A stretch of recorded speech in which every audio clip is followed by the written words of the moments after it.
Good afternoon, and welcome to our Oak Bend Medical Center Happy Hour podcast. My name is Linda, and I'm filling in for Donna to be your host today. I'm extremely excited to introduce today's guest as we speak about the importance of annual physicals. Dr. Gildardo Ceballos is board certified in internal medicine, and he believes in being attentive to his patients' needs and concerns while providing education and excellent care. Dr. Ceballos currently serves on Oak Bend's COVID committee and has been very instrumental in the care of our patients. Welcome, Dr. Ceballos. Thank you, Linda.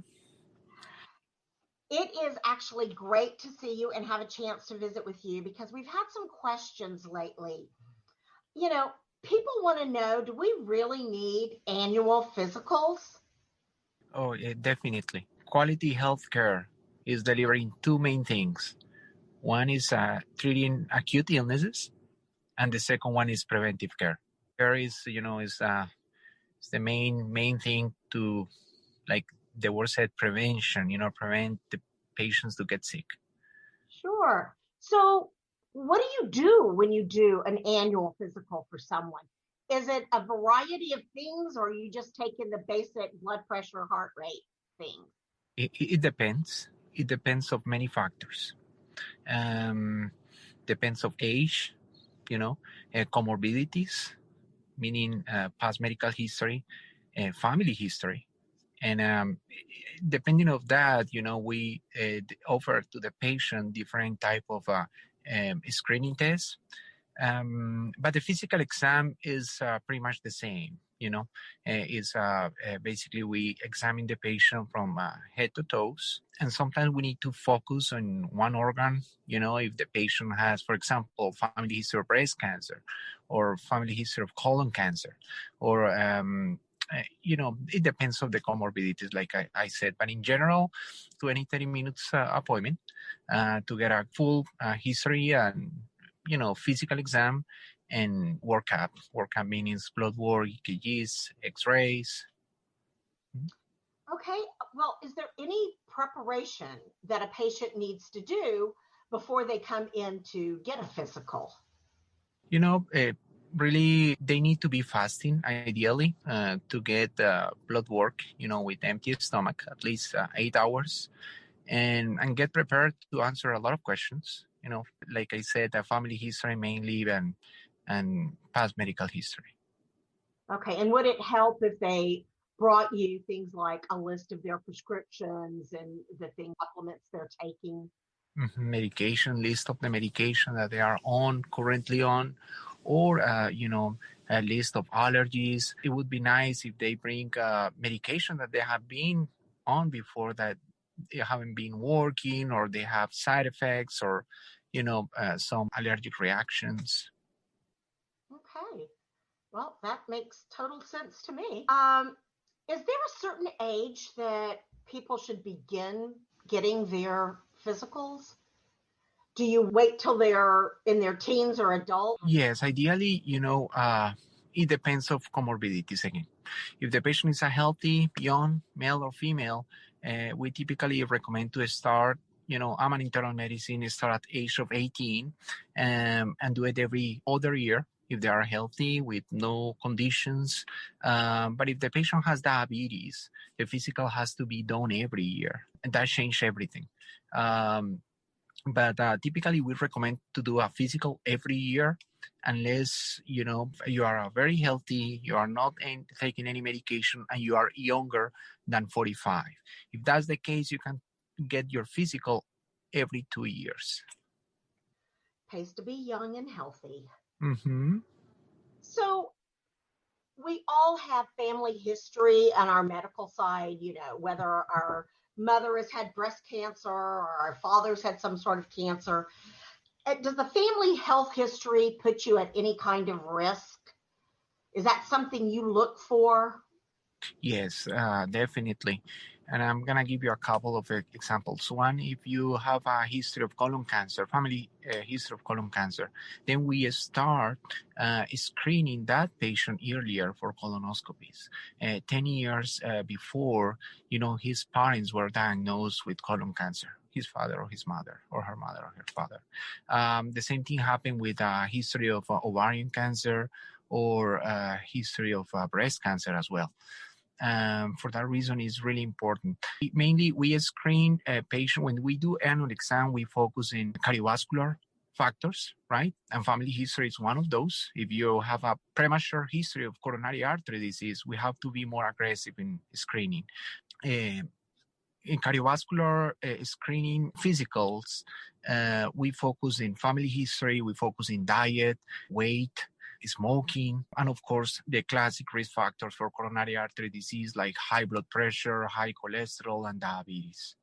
But yes, answering your question, family history for cancer, cardiovascular diseases are really important. What are some of the most common health issues that you see in men and women when you're doing the annual exams? The most common ones definitely is insulin resistance, linked with obesity and PCOS. They are really common. Metabolic syndrome, meaning that is a combination of obesity with pre-diabetes or diabetes, high cholesterol, high blood pressure. That's one of the most common ones that we faced. You mentioned PCOS. Can you tell me a little bit about that? PCOS is part of the metabolic syndrome, affect young females, and especially the ones who are overweight or obese. And we see, the classic complaint is those patients are not able to lose weight with irregular menstrual cycle, as well as hirsutism, hair in chin or in the lower abdomen, and an insulin resistance, pre-diabetes. That's PCOS.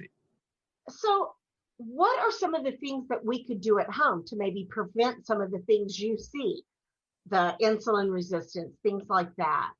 Oh, definitely lifestyle changes, exercise regularly, follow a healthy diet, rich in fruit, vegetables, decrease the intake of complex carbohydrates as well as fried food. But mainly that one, lifestyle changes, weight loss, trying to reach, a good BMI, like body mass index, according with the patient's height, and as well as stop smoking. That's a big thing. Smoking, cigarette is a huge risk factors for coronary artery disease, heart disease, as well as cancer that we need to, and we address every time that we do physicals. Okay. Well, I'm going to wait a long time to see you till I can get everything down to where it's supposed to be. I'm going to go off a little bit on this and ask you a few questions very quickly about, say, exams and COVID. We've got that running rampant.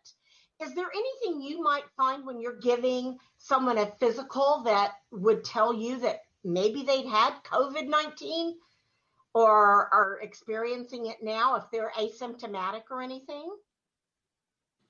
Not really, in the physical. The only thing, if the patient has been in contact with somebody with COVID, right, is asymptomatic. We don't find anything in the physical exam.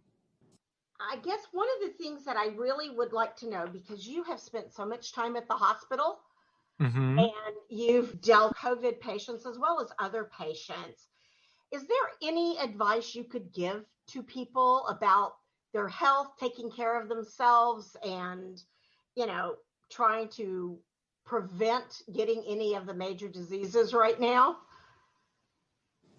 Definitely, Linda. I think the main thing that good, healthy life is exercise regularly, at least, 5 times per week, 30 minutes, and try to maintain a healthy diet.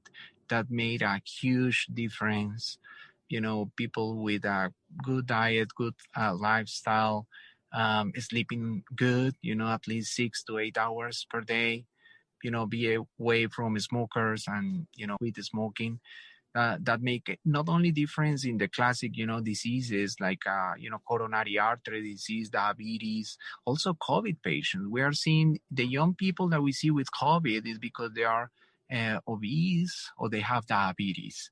Definitely make a difference with infectious diseases like the one that we are facing now. Okay.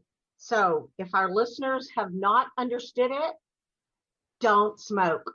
Don't be around people that smoke. It's hurting you and your family. So is there anything else, Dr. Ceballos, that you would like to say to our listeners? Vaccination for COVID, I think it's a big topic. Please get vaccinated if you are older than 65, or if you are younger than 65, have chronic conditions like diabetes or chronic kidney disease or coronary artery disease. I think it's time to curb and this, pandemic, and the best way to do it is get vaccinated. All right. So I have a follow-up question on that very quickly. I was one of the lucky ones. I had no reaction to the first or the second dose of Moderna. Some people have had reactions to the second dose, but most of them seem to be merely lasting 12 hours or less. Is that kind of what you're finding? Like if they take some Tylenol and go to bed, they're usually pretty good the next morning. That's totally right.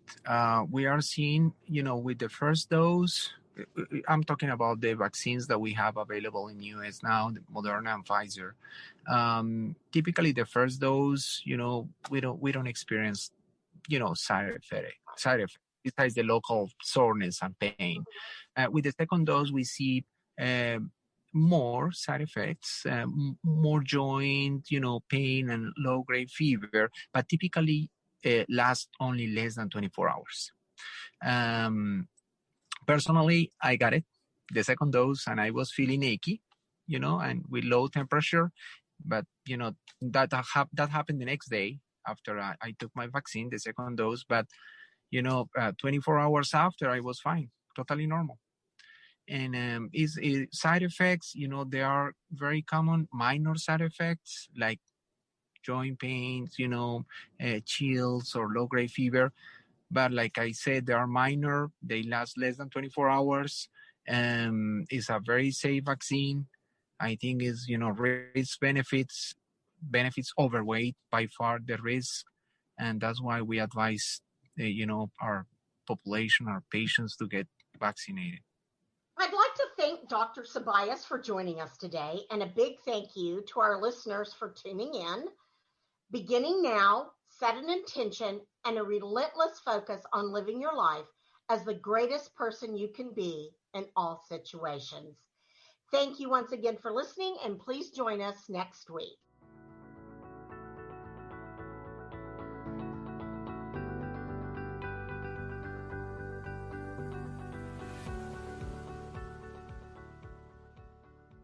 Thank you for joining us today on Oak Bend Medical Center Happy Hour podcast. We hope you enjoyed today's broadcast and invite you to email us at oakbendhappyhourpodcast@obmc.org with any questions or topics that you would like for us to cover. Remember, you can find us here each Friday at 5. Until next week, be mindful and stay healthy.